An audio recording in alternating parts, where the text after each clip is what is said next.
परीक्षांसाठी महत्त्वाचा असणारा टॉपिक वर्ग आणि वर्ग समीकरण आपण कालच्या व्हिडिओमध्ये सुरुवात केलेली आहे। काल 12 नमुन्याची गणित आपण त्या ठिकाणी बघितली होती।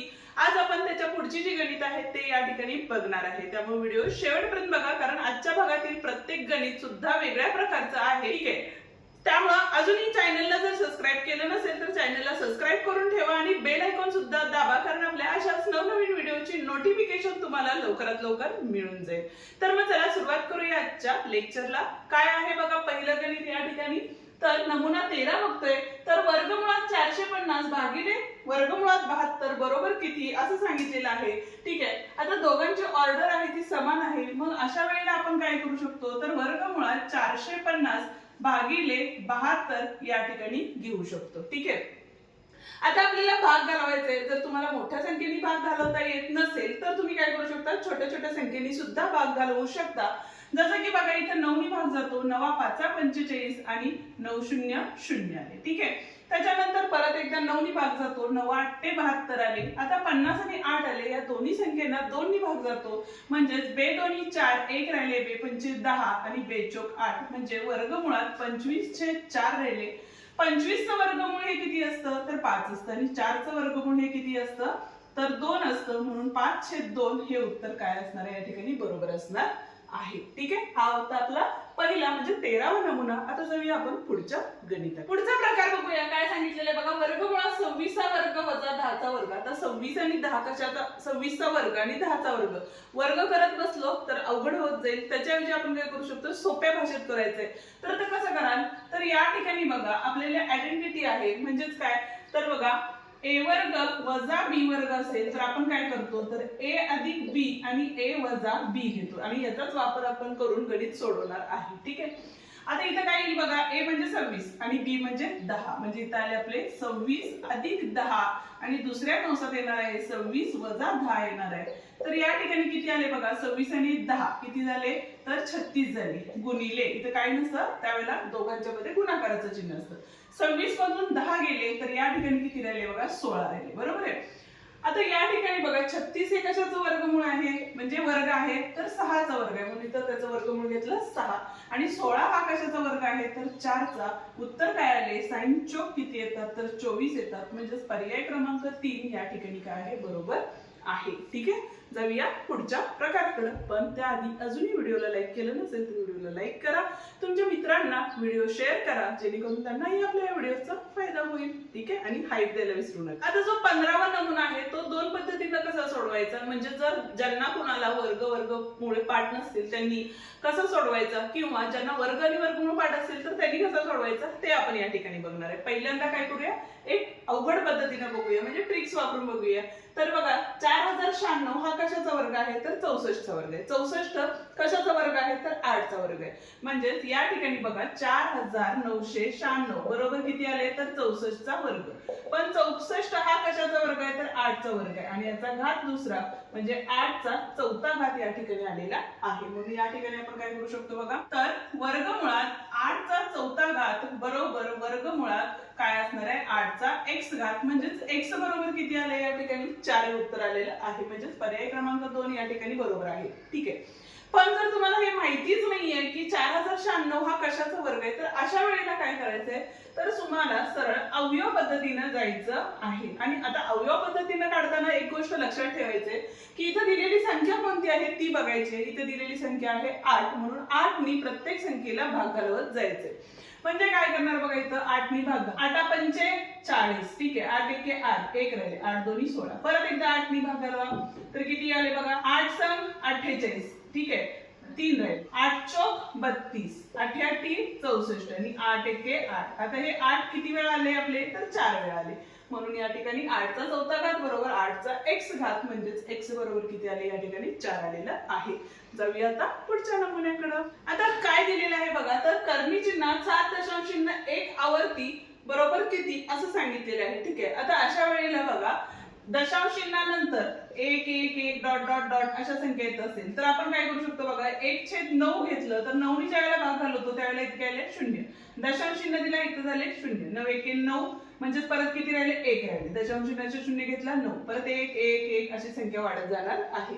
म्हणजेच आपण या ठिकाणी काय करू शकतो, तर करणी चिन्हात 7.1/9 घेतले. ठीक आहे, आता हे गणित जर सोडवलं 7 9 63, 63 आणि 1 किती झाले आपले, तर 64 भागिले 9 झाले. आता 64चं वर्गमूळ हे किती असतं, तर 8 असतं आणि 9चं वर्गमूळ हे किती असतं, 3 असतं. म्हणजे उत्तर किती असणार आहे, तर 8/3 हे उत्तर असणार आहे. ठीक आहे, हा होता आपला 16वा नमुना. जाऊया आता पुढच्या नमुन्यात. आता पुढचा आणि वेगळा नमुना आहे या ठिकाणी. हा प्रश्न बऱ्यापैकी परीक्षेत विचारला जातो. काय आहे बघा या ठिकाणी, तर जर करणी चिन्हात 1.44 भागिले x बरोबर 0.01 तर x बरोबर किती.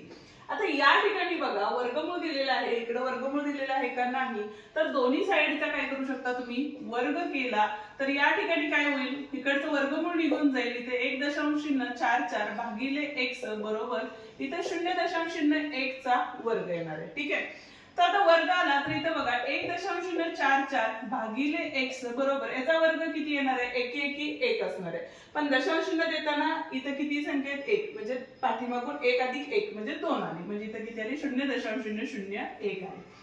तिरकस गुणाकार म्हणजे ही संख्या इकडे गेली, ही संख्या इकडे आली, तर x बरोबर 1.44 भागिले 0.001 आले. म्हणजे आता इथे 1 2 इथे सुद्धा 1 2 आहे, तर उत्तर काय असणार आहे, 144 असणार आहे. म्हणजे x बरोबर 144 हे उत्तर आलेलं आहे. पर्याय लिहिलेले नाहीयेत आपण, पण x बरोबर 44 असणार आहे. ठीक आहे, आता पुढचा जो नमुना आहे त्यामध्ये बघा 64 भागिले 40 बरोबर वर्गमुळात 64 भागिले x, तर x बरोबर किती असं आपल्याला या ठिकाणी विचारलेलं आहे. ठीक आहे, आता या ठिकाणी काय करता येते बघा, जर भाग जात असेल तर भाग घालू शकता. काय येणार आहे, 8 8 64, 8 5 40 झाले. म्हणजे 8 भागिले 5 बरोबर वर्गमुळात 64 भागिले x. मग अशी जसं केलं त्या पद्धतीने दोन्ही साइडचे काय केले आपण, वर्ग केला. तर इथं वर्ग आणि वर्गमूळ निघून गेलं तर राहिले काय बघा, आता इकडच्या साइडचा वर्ग होणार आहे. म्हणजे 8 8 64 भागिले 25 आले. बरोबर आहे, बरोबर इथे किती येणार आहे आपले, 64 भागिले x. आता अंशात दोन्ही बाजूला 64 आल्यामुळे ते निघून गेलं. म्हणजे 1/1 आणि 1/x म्हणजे x बरोबर किती असणार आहे या ठिकाणी, तर 25 असणार आहे. म्हणजे पर्याय क्रमांक 3 या ठिकाणी काय आहे, बरोबर आहे. ठीक आहे, जाऊया आता पुढच्या नमुन्याकडे म्हणजे प्रकाराकडे. पण त्याआधी अजूनही व्हिडिओला लाईक केलं नसेल तर व्हिडिओला लाईक करा, हाईप द्या, तुमच्या मित्रांना शेअर करा जेणेकरून त्यांनाही आपल्या व्हिडिओचा फायदा होऊ दे. बरोबर आहे ना. आता पुढचा नमुना काय दिलेला आहे बघा आपल्याला, तर 1.36 बरोबर किती असं सांगितलेलं आहे. ठीक आहे, मग अशा वेळेला आपण काय करायचं, हे सोडवून घेतलं तर इथे किती येणार आहे बघा, 64 अधिक 36 म्हणजे किती आले, 100 भागिले 64.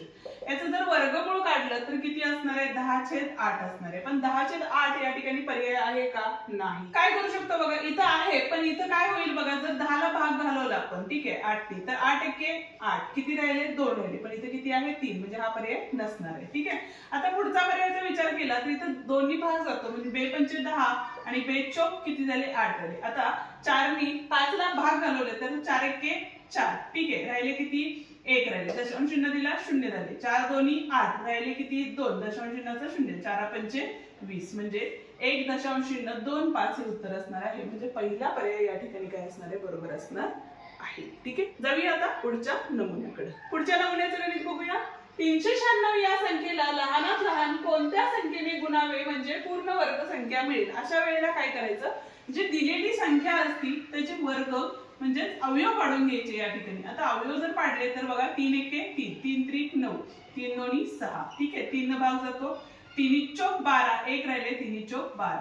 आता या ठिकाणी काय होईल बघा, पुढचे अवयव जर पाडले तर इथं 2 2 4, 2 2 4, 2 के 2, 2 के 2. आता राहिलेला जो आहे तो किती आहे आपला, 11 आहे. बरोबर आहे, म्हणजे 11 1 11. जोडी बघितली तर इथं बघा 3 ची एक जोडी झाली, 2 ची एक जोडी झाली. आता राहता राहिला 11 म्हणजे 11 ची जोडी लागणार आहे. म्हणजे उत्तर काय असणार आहे आपलं, 11 हे उत्तर असणार आहे. म्हणजे दिलेल्या संख्येला जर तुम्ही 11 ने गुणलं तर आपल्याला काय मिळणार आहे, पूर्ण वर्ग संख्या या ठिकाणी मिळणार आहे. ठीक आहे, आता सर्वात लहान पुढचा प्रश्न बघा, सर्वात लहान 4 अंकी पूर्ण वर्ग संख्या कोणती. आता 3 अंकीची संख्या आहे म्हणजे आता जर 30 चा वर्ग केला तर किती असतो, तर 900 असतो. बरोबर आहे, 31 चा वर्ग केला तर किती असणार आहे, 961 असणार आहे. ठीक आहे, त्याच पद्धतीनं 32 चा वर्ग हा किती असतो, तर 1024 असतो. म्हणजे सर्वात लहान 4 अंकी वर्ग संख्या ही किती असणार आहे तर 1024 असणार आहे. ठीक आहे, जाऊया आता पुढच्या नमुन्याकडे जे की महत्त्वाचं गणित आहे. पुढचा बघा प्रश्न काय आहे तर 512 या संख्येला कोणत्या लहानात लहान संख्येने भागावे म्हणजे पूर्ण वर्ग संख्या मिळेल. तर आता या ठिकाणी 512 हा कशाचा घन आहे तर 512 बरोबर 8 चा घन आहे. ठीक आहे, म्हणजे काय झाले बघा 8 गुणिले 8 गुणिले 8. आता वर्ग संख्या मिळवण्यासाठी आपल्याला काय करायला लागेल ह्या दोन्ही 8च्या संख्येनीच आपल्याला काय करायला लागेल गुणाकार करायला लागेल. म्हणजे 8 8 किती झाले 64 तरच आपल्याला वर्ग संख्या मिळते. म्हणजेच आपल्याला या सर्व संख्येला जर 8 ने भागले तर आपल्याला काय मिळणार आहे वर्ग संख्या मिळणार आहे. म्हणजे उत्तर काय असणार आहे याचं तर दुसरा पर्याय या ठिकाणी बरोबर आहे. ठीक आहे, जाऊया आता पुढच्या आणि शेवटच्या आणि महत्त्वाचं गणित. आता या ठिकाणी काय सांगितलेलं बघा तीन संख्या 3 4 4 5 या प्रमाणात असून त्यांच्या वर्गांची बेरीज 1800 येते तर त्या संख्या कोणत्या असं आपल्याला सांगितलेलं आहे. अशा वेळेला काय करायचंय तर एक सूत्र आहे. तर काय सूत्र आहे बघा 3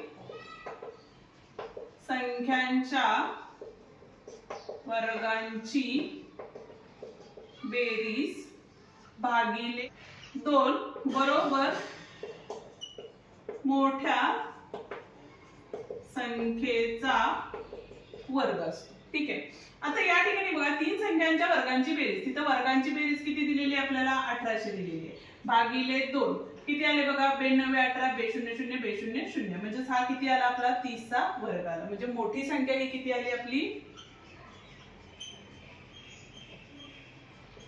बरोबर 30 आली. ठीक आहे, पण आता या ठिकाणी बघा पुढच्या ज्या संख्या असणार आहेत त्या कुठल्या असणार आहेत आपल्याला जर संख्याच काढायचं झालं तर इथं बघा 3 4 आणि 4 5 आहे.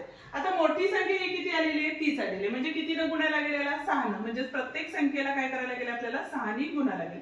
म्हणजे sin 3 किती झाले इथं 18 झाले sin 4 किती झाले 24 झाले आणि 5 6 किती झाले 30. म्हणजे 18 24 24 30 म्हणजे कुठला पर्याय असणार आहे बघा या ठिकाणी पहिला पर्याय या ठिकाणी बरोबर असणार आहे. ठीक आहे, या ठिकाणी आपला हा व्हिडिओ संपतो. आजचा व्हिडिओ तुम्हाला कसा वाटला ते कमेंट करून नक्की सांगा आणि त्याचप्रमाणे नेक्स्ट टॉपिक कोणता घ्यायचा तेही मला नक्की कमेंट करा जेणेकरून मलाही समजेल की कोणता टॉपिक तुम्हाला अवघड जातो. चला तर मग भेटूया उद्याच्या टॉपिक मध्ये. तोवर डिस्क्रिप्शन मध्ये आपले दिलेले व्हिडिओ आहेत ते पाहत राहा आणि टॅगलाईन मध्ये आपण प्रोडक्ट टॅग केलेले आहेत जे की मी पुस्तकं या ठिकाणी रेफर करून तुम्हाला गणित घेतलेली आहेत. ठीक आहे, धन्यवाद.